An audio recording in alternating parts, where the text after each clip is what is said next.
OPD बंद करून येता येता 9:30 वाजले होते. तसा खूपच वेळ झाला होता. पार्किंग लॉटमध्ये गाडी पार्क केली आणि घरी पटपट निघाले. घरी आल्यानंतर आमचा शेरू दिसला, जो नेहमी गल्लीत फिरत असतो, पण आज तो घरी बघून मला आनंद झाला. नंतर मी रूममध्ये गेल्यावर माझा शेरू मला दिसला. पप्पांशी मोबाईल बघत बसला होता. पाहिलं तर 9:30 वाजत आले होते. चला पटकन जेवण करूयात म्हणून मी मला आणि सम्यकला जेवायला घेतले. जेवण दोघांनी एकत्र केले. माझा आणि सम्यकचा आवडता मेनू म्हणजे गरम तूप, भात आणि लोणचं.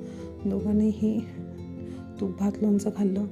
सांगलीकर लोणचं आणि तुपाशिवाय राहूच शकत नाहीत. उद्याच्या डब्याची तयारी सुरू झाली. कुकरला बटाटे लावले, सकाळी बटाट्याची भाजी द्यायची म्हणून. असं करता करता 11:30 वाजले. मग किचन लॉक केलं. किचनमध्ये नेहमीप्रमाणे धूप केला. आनंद वाटतं, छान वाटतं, समाधान वाटतं म्हणून. तसंच कधी नव्हे ते मी नाईट रूटीन करायला घेतलं होतं. ह्यामध्ये मी हिमालयाचे